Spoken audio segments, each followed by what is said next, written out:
नमस्कार, स्वागत है आपका कमोडिटीज लाइव कॉलर शो में, जहां हम आपको दिन भर की कमोडिटी मार्केट की हलचल बताएंगे, साथ ही आपके सवालों के जवाब भी देंगे। और आज आपके सवालों के जवाब देने के लिए हमारे साथ तीन मेहमान हैं। हमारे साथ हैं केडिया कमोडिटी के MD Ajay Kedia, angel broking से प्रथमेश माल्या और CKED बीबी मेहता है, और सुगंधा सचदेव भी हैं रेली गेयर ब्रोकिंग से। आप सभी मेहमानों का जी बिजनेस की इस खास पेशकश में स्वागत है। लेकिन शुरुआत कर लेते हैं आज फटाफट ट्रेड से, एक ऐसा सेगमेंट जहां पर हम आपको आज तीन फटाफट ट्रेड अपने तीनों ही जानकारों की लेंगे, जहां पर बताएंगे कि सोने चांदी नॉन एग्री सेगमेंट में कहां मौका आपको शाम के सत्र में मिल सकता है। सबसे पहले सुगंधा जी आपके पास आएंगे, शाम के सत्र के लिए तीन बेहतरीन पिक्स बताइए, कहां पे आपको ट्रेड लग रहा है कि जहां पर बेहतर ट्रेड दिख रहा है। Good evening. अगर मैं तीन ट्रेड्स की बात करूं तो मैं बेस मेटल कॉम्प्लेक्स में से कॉपर को पिक करूंगी, बिकॉज अभी अगर हम आज की सेशन की बात करें तो डॉलर इंडेक्स में कुछ डिक्लाइन देखने को मिला है और कॉपर में हम काफी एक सिग्निफिकेंट अपसाइड बिल्डअप होते हुए देख रहे हैं। प्राइसेस में 527 जो एक क्रूशियल रेजिस्टेंस था उसको भी ब्रेक किया है, so I would maintain a buy in copper at levels of around 527। Stops रहेंगे 524 और हाई साइड में टारगेट कर सकते हैं 532 लेवल्स। इसके साथ साथ मैं क्रूड में भी बाइंग की रिकमेंडेशन दूंगी। क्रूड ऑयल की भी प्राइसेस की बात करें तो इवन तो अभी भी डिमांड को लेके काफी कंसर्न्स बने हुए हैं, specially from the side of European countries, जहां पे कोविड-19 की केसेस बढ़ रहे हैं और फ्रेश रिस्ट्रिक्शंस इंपोज हो रही हैं। इसी वजह से डिमांड कुछ हद तक कैप्ड है, बट वहीं अगर हम देखें तो अभी प्राइसेस काफी 2870 के मार्क पर काफी स्ट्रांगली सपोर्टेड हैं। और लास्ट वीक का अगर हम इन्वेंट्री डेटा की भी बात करें तो वो भी काफी बुलिश निकल के आई है, जहां क्रूड ऑयल की इन्वेंट्रीज और डिस्टिलेट इन्वेंट्रीज दोनों में हमने एक ड्रॉप आते हुए देखा, तो ये क्रूड ऑयल की प्राइसेस को कुछ हद तक सपोर्ट कर रही है। क्रूड ऑयल में मेरी बाइंग की रिकमेंडेशन रहेगी at levels of around 2945, stops रहेंगे 2900 और हाई साइड में टारगेट्स रहेंगे 3020। हैविंग सेड, जब तक प्राइसेस 3045 के ऊपर सस्टेन नहीं करते ट्रेंड बहुत बुलिश नहीं होगा, बट यस पॉजिटिव रहेगा ट्रेंड। ओके, और तीसरी साथ मैं प्रेशियस मेटल कॉम्प्लेक्स में सिल्वर में बाय देना प्रेफर करूंगी आज के सेशन के लिए as compare to gold. Silver में 61,500 के लेवल्स पर बाइंग कर सकते हैं, स्टॉप्स रहेंगे 61,100 और हाई साइड में हमारे टारगेट्स रहेंगे 62,400। 62,400 के टारगेट के साथ चांदी खरीद सकते हैं, साथ ही कॉपर खरीदना है और क्रूड खरीदना है। क्रूड का टारगेट इन्होंने दिया है 3020 का, और कॉपर का क्या टारगेट दिया था मैम आपने? 532, यानी तीन कॉल्स आज के शाम के सत्र के लिए सुगंधा जी की तरफ से है। अजय जी आपके लिए, आपकी तरफ से तीन ट्रेडिंग कॉल आज शाम के सत्र के लिए। Good evening Vishnu ji. Good evening sir. Definitely अगर हम बात करें, सबसे पहले अगर गोल्ड की बात करें तो गोल्ड में एक दायरा बन चुका है। पिछले एक हफ्ते से हम देख रहे हैं कि 50,200 के नीचे नहीं जा पा रहा है, ना 51,100 के ऊपर सस्टेन कर पा रहा है। मुझे लगता है जिस ढंग से डॉलर इंडेक्स में फिर से मजबूती लौट रही है, ये कहीं ना कहीं गोल्ड के लिए नेगेटिव रहेगा। तो 50,850 के बाउंस पे हम गोल्ड को बेचेंगे, जो नीचे में 50,500 तक का लेवल दिखा सकता है। वहीं दूसरी कमोडिटी की अगर हम बात करें तो वो है क्रूड ऑयल। क्रूड ऑयल में भी हम दायरा देख रहे हैं। कल हमने एक अच्छी खासी रिकवरी देखी इन्वेंट्री के डेटा के बाद, तो आई थिंक क्रूड 2950 के रेंज में भी मिले या करंट मार्केट से भी लिया जाए तो अपसाइड में 3040 तक का लेवल देखने मिल जाएगा। वहीं पूरे बेस मेटल पैक की बात करें तो बेस मेटल में मुझे लगता है कॉपर जिंक ये बाकी सब में तो गिरावट रहनी चाहिए, बट निकल एक अच्छी कमोडिटी, क्योंकि स्टेनलेस स्टील और आयरन ओर के भाव जिस ढंग से बढ़े हैं, तो निकल में मुझे लगता है कि प्राइजेस में एक उछाल मिल सकता है जो करीबन 1150 का रहेगा। यानी गोल्ड को बेचना है 50,500 के टारगेट के लिए, करंट लेवल पर बेच दे। निकेल को खरीदना है 1150 के टारगेट के लिए, और क्रूड खरीदना है। क्रूड सुगंधा जी ने भी टारगेट दिया है 3020 का और अजय जी दे रहे हैं 3040 का। प्रथमेश जी आपकी तीन ट्रेड कॉल आज शाम के सत्र के लिए। नमस्कार विष्णु, मेरे ख्याल से आज शाम के सत्र में पहला ट्रेड जो रहेगा क्रूड में रहेगा। क्रूड में हमारे तरफ से भी स्ट्रेटेजी बाइंग की रहेगी। 3060 का हम टारगेट देख रहे हैं। एंट्री पॉइंट रहेगा 2940 का, स्टॉप लॉस रहेगा 2870 का। वैसे ही सिल्वर में बाइस की सलाह रहेगी। दिसंबर वायदा 61,600 का एंट्री पॉइंट रहना चाहिए, 61,000 का स्टॉप रहेगा। ऊपर में टारगेट 62,800 के लेंगे। आज के सेशन के लिए दो ही ट्रेड्स फेवरेबल है। प्रथमेश जी के तरफ से दो कॉल है, क्रूड और सिल्वर, और केडिया जी की तरफ से है गोल्ड को बेचना है, क्रूड को खरीदना है, निकेल को भी खरीद कर चलना है। सुगंधा जी ने दिया है कॉपर खरीदना है, क्रूड खरीदना है और चांदी भी खरीद कर चल सकते हैं। सुगंधा जी आखिर में आपसे एक गोल्ड पर कॉल चाहिए, गोल्ड को लेकर क्या व्यू है शाम के सत्र के लिए? विष्णु, अगर हम गोल्ड की बात करें तो मुझे काफी स्टेबल नजर आ रहा है, पर बहुत ज्यादा अगर हम देखें तो यहाँ से अपसाइड देखने को नहीं मिलेगी। आज के सेशन में हमने डॉलर इंडेक्स में कुछ ईजिंग ऑफ आते हुए देखा है, जिसकी वजह से गोल्ड के प्राइसेस को सपोर्ट मिल रहा है। बट वहीं अगर हम देखें तो यूएस के फिस्कल स्टिमुलस प्लान को लेकर अभी भी मार्केट्स में काफी डाउट्स बने हुए हैं कि ये fiscal stimulus before election release होगा या आफ्टर इलेक्शन रिलीज होगा। इसी वजह से प्राइसेस कुछ बहुत ज्यादा मोमेंटम नहीं दिखा पा रहे हैं। मुझे लगता है प्राइसेस हायर लेवल पे 51,200 की मार्क पर एक स्टिफ रेजिस्टेंस फेस करेंगे। शॉर्ट टर्म ट्रेडर्स बाइंग करके चल सकते हैं, बट अगर आप पोजिशनली देखें तो 51,200 जब तक नहीं ब्रेक होता, मुझे लगता है प्राइसेस वापस से कुछ सेलिंग प्रेशर फेस कर सकते हैं हायर लेवल से। तो एक लिमिटेड रेंज की मूवमेंट देखने को मिलेगी। On the downside 50,500 and higher side 51,200 एक कैपिंग रहेगा प्राइसेस के लिए। यानी सुगंधा जी का भी मानना है कि नीचे आ सकता है, यहाँ से 200 से 300 रुपए नीचे आ सकता है। 50,500 के टारगेट के लिए आप गोल्ड को बेच सकते हैं। और केडिया जी ने भी यही सलाह दी थी, उनका भी मानना था कि 50,500 के टारगेट के लिए आप सोने को बेच सकते हैं। शुक्रिया सुगंधा जी इन तीनों ही ट्रेडिंग कॉल्स के लिए और गोल्ड पर अपनी राय रखने के लिए। चलिए अब वक्त हो गया है एग्री रिपोर्ट कार्ड का, जहां पर एग्री मार्केट के पूरे एक्शन को आपको बताएंगे।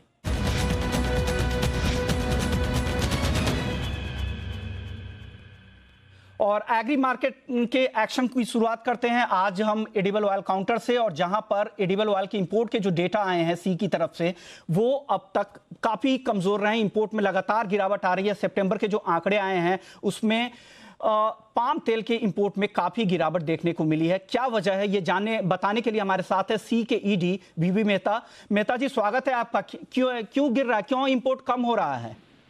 देखिए ये साल जो कोविड हुआ, कोविड के वजह से अप्रैल से डिमांड डिस्ट्रक्शन हुई, खासकर होरेका सेगमेंट में। तो होटल रेस्टोरेंट कैंटीन पहले 3 महीने तो सारे बंद थे, अभी धीरे धीरे खुल रहा है, मगर इतनी डिमांड नहीं है क्योंकि होरेका की डिमांड काफी थी।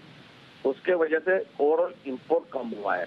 और इंपोर्ट में भी सबसे ज्यादा मार पड़ा है पाम को। पाम का जो इंपोर्ट कम से कम 22 लाख टन कम हुआ है, जो लास्ट ईयर के मुकाबले में 22 लाख टन। जो लास्ट ईयर यही टाइम पे नवंबर टू अगस्त और सितंबर में लास्ट ईयर का 86 लाख था, ये साल 64 लाख की इंपोर्ट हुआ है।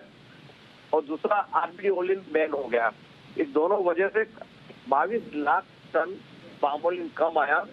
और साथ में जो हाउस होल्ड में डिमांड निकली ज्यादा, सनफ्लावर, सोया और पेट कमोडिटी, राइस ब्रान है, कॉटन ऑयल है, तो इंपोर्ट उनका काफी बड़ा। सॉफ्ट ऑयल का इंपोर्ट जो लास्ट ईयर जो 50 लाख के करीब था, ये साल 55 लाख, 5 से 6 लाख टन सनफ्लावर सोया ज्यादा आया है। तो सर अगर कोविड की वजह से अगर कम हुआ है तो क्या आगे चलकर फिर से इंपोर्ट बढ़ जाएंगे?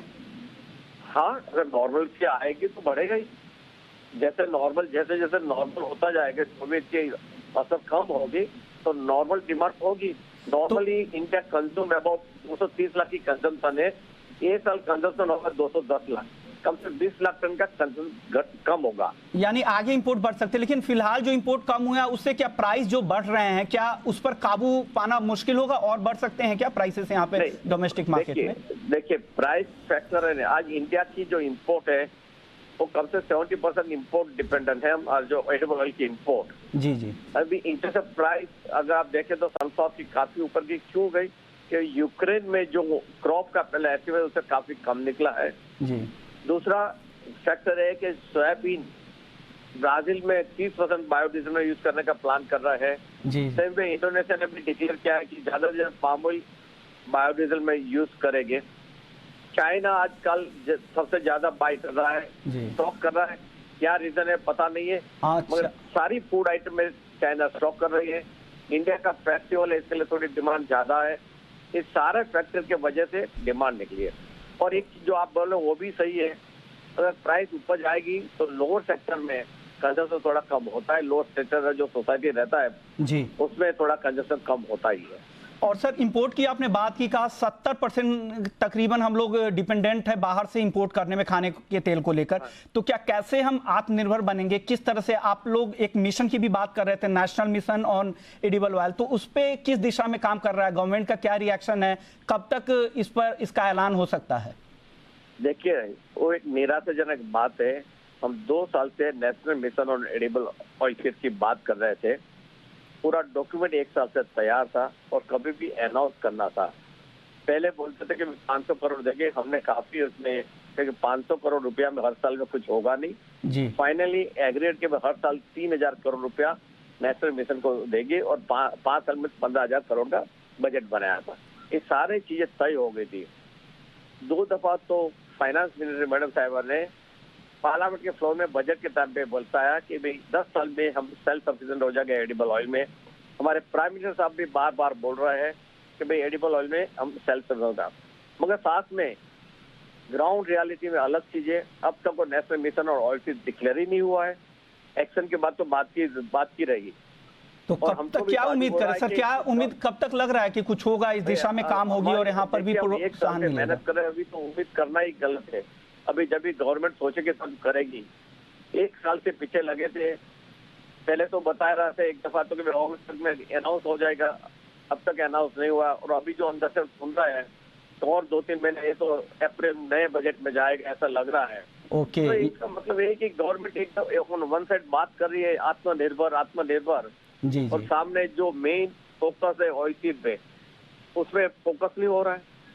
क्या हम इंपोर्ट पे डिपेंड होगा? आज 70% इंपोर्ट है, कल 75-80 हो जाएगा। जी जी। और आप एक देखिए, आज हम 75,000 करोड़ इंपोर्ट में स्पेंड करें, कम से 30,000 करोड़ की आमदनी है रेवेन्यू की। क्या हम 4,000 करोड़ के उसमें से नहीं बचा ऑयल सीड प्रोग्राम में दे सकते थे? जी। अगर इतना दिया तो आपका ऑयल सीड प्रोडक्शन बढ़ेगा, इंपोर्ट घटेगा, सारे फायदे हैं। और यहाँ की रॉ मटेरियल आएगा, यहाँ की इंडस्ट्री चलेगी। जी जी। पर ताजुब यही लग रहा है कि भी यानी ये जो इतना सीरियस मामला है, सीरियस अब तक गवर्नमेंट के तरफ से दिखी नहीं है। जी जी जी, यानी इसमें डिले हो रहा है। अगले साल तक इस दिशा में कुछ काम हो सकता है। आपसे अपडेट लेते रहेंगे, कुछ भी इस दिशा में फैसला होता है या ऐलान होते हैं तो आपसे जरूर बात करेंगे। शुक्रिया मेहता जी इन तमाम जानकारी साझा करने के लिए। चलिए, कॉलर शो है, अब शुरुआत कर लेते हैं कॉलर की। हमारे साथ कॉलर भी जुड़ने शुरू हो गए। पहले कॉलर है राहुल जी, बताइए क्या सवाल है आपका? हाँ विष्णुमोहन जी, आपकी मोहन मुस्कान बहुत दिनों में देखने को मिल रही है सर। शुक्रिया सर, शुक्रिया। हाँ, सवाल था मेरा सर चांदी पर।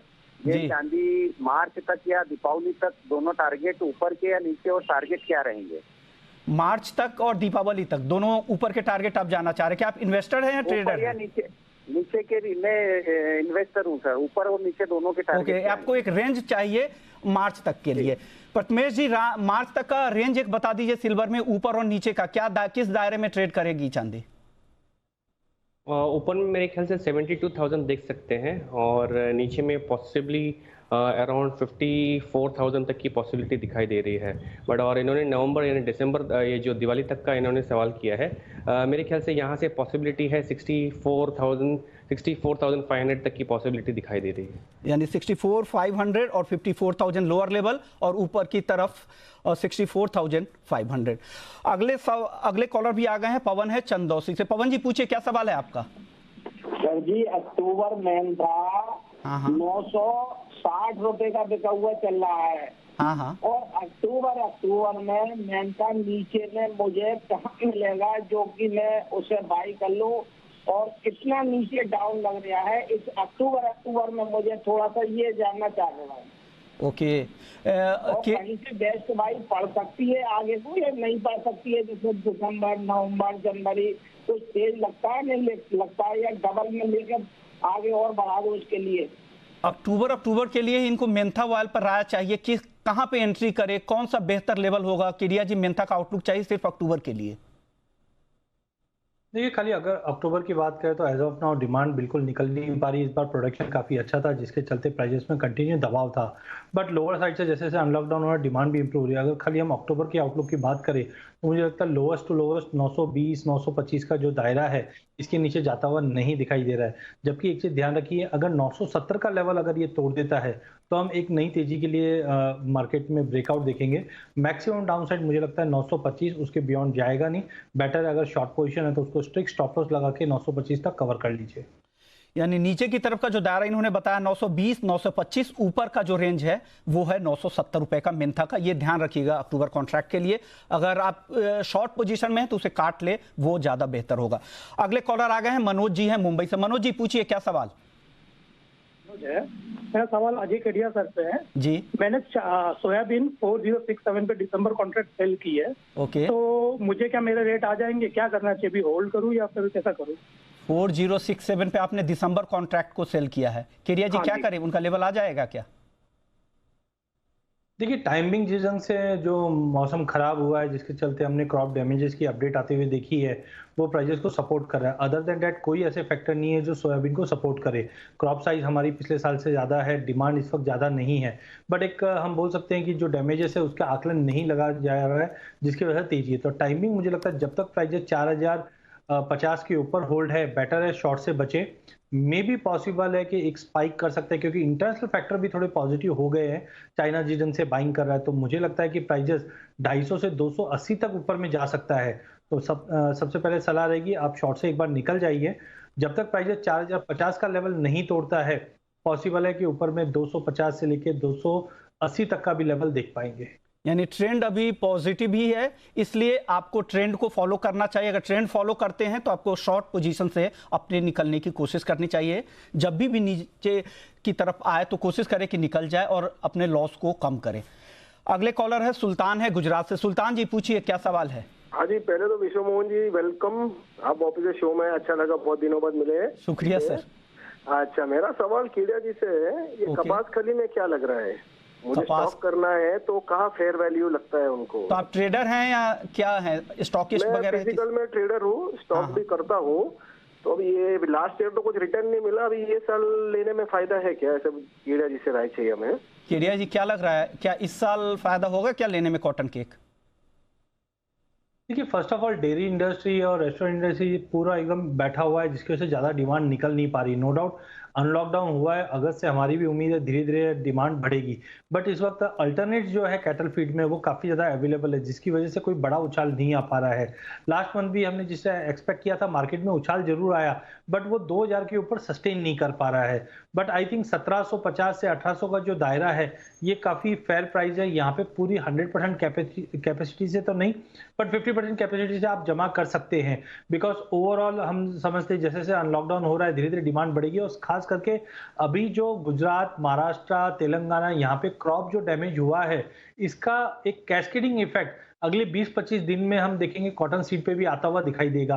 तो ओवरऑल मुझे लगता है 1700-1800 का जो दायरा है वो बेस्ट दायरा है, यहाँ पे आप धीरे धीरे जमा करना चाहिए। ऊपर में मेजर ब्रेकआउट के लिए अपने को 2000 का वेट करना चाहिए। 2000 का लेवल एक बार ब्रीच आउट हुआ तो हम फिर से 2200-2300 तक का भी लेवल दिखा दे, इससे बड़ी ज्यादा हलचल नहीं दिखाई दे रही। अनलॉकडाउन जैसे जैसे ओपन होगा, डिमांड इंप्रूव होगी, उसके बाद ही हम रिव्यू कर पाएंगे। बट टाइमिंग 2000 के ऊपर जाएगा तो ही बड़ी तेजी है, नहीं तो 1800 के लेवल पे आप जमा कर सकते हैं। यानी 1800 के लेवल पे एक्यूमुलेट कीजिए, 2000 का लेवल ब्रीच करे तो बड़ी तेजी भी आपको तब दिखेगी। अगर 2000 ब्रीच नहीं करता है तब तक बड़ी तेजी की उम्मीद नहीं करे कॉटन केक में। अगले कॉलर गोपाल है, चूरू राजस्थान से। गोपाल जी पूछिए, क्या सवाल है? हाँ जी सर, नमस्कार। नमस्कार सर। हाँ सर जी, ये गुआर सीट के बारे में जानना है जी केडिया जी से। ये 2-3 महीने में आगे 7000 हो सकता है क्या सर? और नीचे में कहाँ तक आएगा? 2-3 महीने में 7000? जी जी।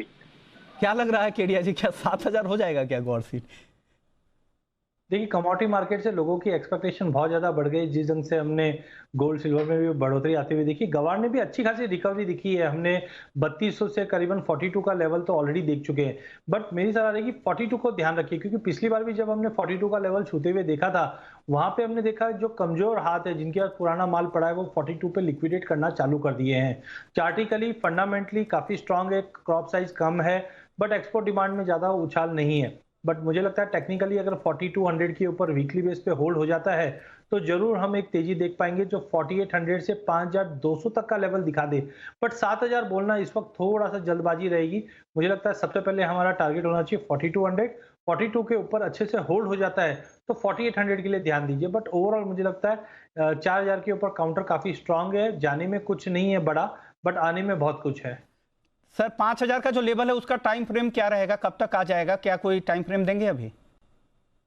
विशेष मुझे लगता है अभी डिमांड फैक्टर काफी इंपॉर्टेंट रहेगी, जिस ढंग से हमने चोरी कॉर्मा में इंप्रूवमेंट देखा। बट आई थिंक 5000 का लेवल बेटर रहेगा। हम जनवरी तक का एक आउटलुक लेके चले तो वो ज्यादा बेटर रहेगा, क्योंकि नवंबर दिसंबर भी मुझे लगता है स्लगिश रहना चाहिए मार्केट। यानी नवंबर दिसंबर स्लगिश रहेगा, मंदी का ही रुख रहेगा, सुस्त कारोबार देखने को मिलेगा। मंदी नहीं, सुस्त कारोबार दिखेगा। 4000 के ऊपर है तब तक बुलिश पैटर्न है वही बना रहेगा, लेकिन जनवरी से तेजी आ सकती है और 5000 या उसके ऊपर भी गुआर जा सकता है। अगले कॉलर रितु दमन है। रितु दमन जी पूछिए, क्या सवाल है? सर मेरा कपास पर सवाल है जी। सर मैंने 1071 से 3 लोट बाई करके हैं कपास अप्रैल 2021। जी जी सर मैं कहता हूँ एक अधिकतम कितना जा सकता है कपास? कपास अप्रैल कॉन्ट्रैक्ट को बाई कर रखा है, अधिकतम कितना जा सकता है केडिया जी बता दीजिए इनको।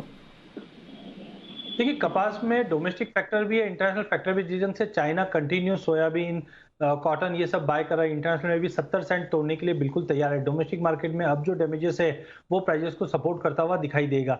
ओवरऑल मुझे लगता है कि जिस से 1020 के ऊपर होल्ड है, ये ऊपर में मुझे लगता है कि 1180 से लेकर 1240 तक के भी लेवल दिखा सकता है। It will take another couple of month, 2 महीने की अवधि अगर लेके चले तो मुझे लगता है 1240 तक का भी लेवल कपास दिखा देगा। ओवरऑल काउंटर स्ट्रॉन्ग रहेगा, यानी ये व्यू आपको रखकर कपास में ट्रेड करना है। चलिए अगले कॉलर है कैलाश है सादुलपुर से। कैलाश जी पूछिए, क्या सवाल है?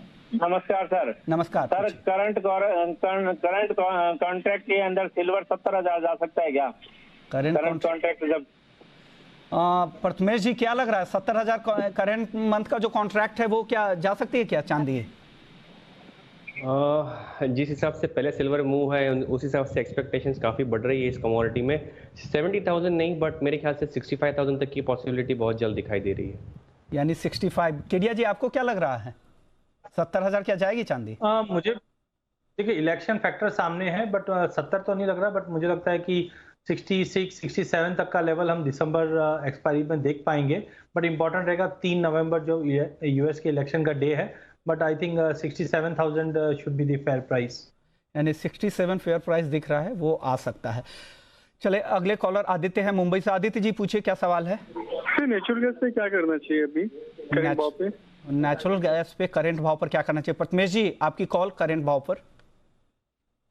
नेचुरल गैस में कुछ नहीं करना चाहिए, बहुत वोलेटाइल है कमोडिटी, बट फिर भी अगर आपको रिस्क लेना है तो बाई साइड में रहे। मेरे ख्याल से यहाँ से करीब अराउंड 8 से 10 रुपीज़ का मोमेंटम अभी भी पॉसिबल है इस काउंटर में, यानी तेजी का मोमेंटम बरकरार है, लेकिन आपको स्टॉप लॉस जरूर फॉलो कीजिएगा क्योंकि काफ़ी वॉलेटाइल है। कब 200 के नीचे आ जाए ये वो पता भी नहीं लगेगा, इसलिए नेचुरल गैस में या तो दूर रहें तो ज़्यादा बेहतर है, नहीं तो रिस्क रिवॉर्ड देख लीजिए कितना रिस्क ले सकते हैं, उस हिसाब से ट्रेड करें। अनिल है अगले कॉलर अकोला से। अनिल जी पूछिए, क्या सवाल है? गोल्ड के अंदर 48,000 बन सकता है 3-4 दिन में? क्या किस लेवल पे आपने लिया है सर?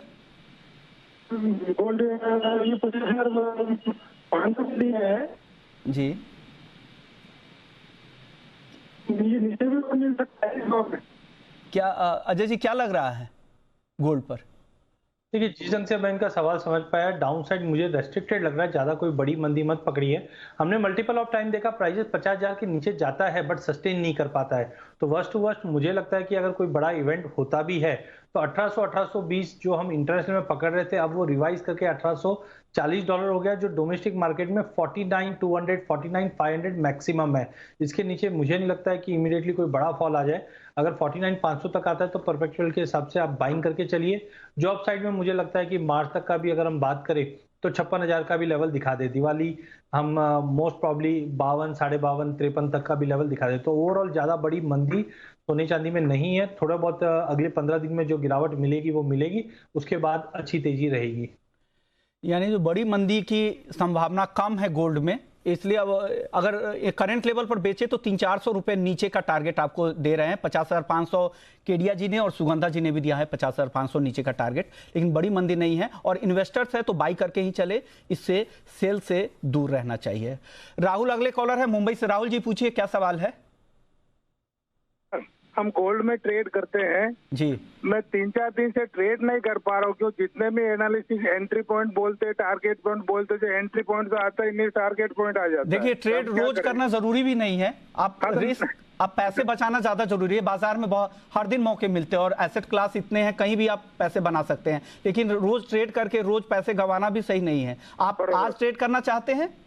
हाँ, आज या अगले हफ्ते के लिए क्या करें वो बताइए। आज और अगले हफ्ते के लिए प्रथमेश जी गोल्ड में बताइए, एंट्री लेवल बताइए, स्टॉप लॉस क्या लगाएं और टारगेट क्या रखें आज के लिए और अगले हफ्ते के लिए? मेरे ख्याल से 50,800 अभी आज का ऑलमोस्ट 50,900 तक का पॉसिबिलिटी है। अगर इनको बाय ही करना है और अगले हफ्ते में कैरी फॉरवर्ड करना है तो सही एंट्री पॉइंट 50,600 का रहेगा। आपका स्टॉप लॉस रहेगा 50,430 का और टारगेट रहेंगे 50,900 के। बट अभी रिस्क रिवॉर्ड फेवरेबल नहीं है, अभी ट्रेड नहीं करना चाहिए। यानी रिस्क रिवॉर्ड फेवरेबल नहीं है, करंट लेवल पर नीचे आए तब आप एंट्री करें और अगले हफ्ते 50,900 के टारगेट भी दिख सकते हैं। तो आने दीजिए, केडिया जी और सुगंधा जी ने 50,500 के टारगेट दिए, उस टारगेट को आने दीजिए, वहां पे एंट्री कर लीजिए। चलिए अब वक्त हो गया है रैपिड फायर राउंड का।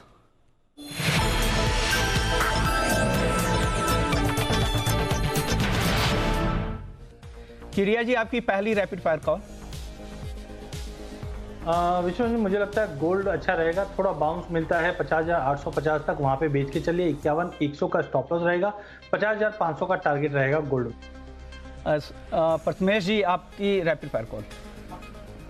मेरे ख्याल से क्रूड में बाय करने की सलाह रहेगी। 2940 एंट्री पॉइंट, 2870 स्टॉप, ऊपर में टारगेट 3060। केडिया जी आपकी आखिरी रैपिड फायर कॉल। मेरी भी कमोडिटी जो रहेगी वो क्रूड ऑयल रहेगी, करंट मार्केट से लिया जा सकता है, जो आप साइड में 3040 तक का लेवल देखने मिल जाएगा। यानी क्रूड को लेकर काफ़ी बुलिश सलाह आ रही है कि ऊपर 3000 के ऊपर मिल सकता है, यानी 50 से 100 रुपए का अगर टारगेट रखकर आप क्रूड खरीद सकते हैं। लेकिन करंट लेवल पर सोना बेचकर ही चले, 50,500-600 के आसपास वापस से एंट्री करें सोने में। शुक्रिया आप दोनों ही मेहमानों का इन तमाम ट्रेडिंग कॉस्ट बताने के लिए और दर्शकों से अपनी राय साझा करने के लिए। तो कमोडिटीज लाइव कॉलर शो को यहीं समेटते हैं।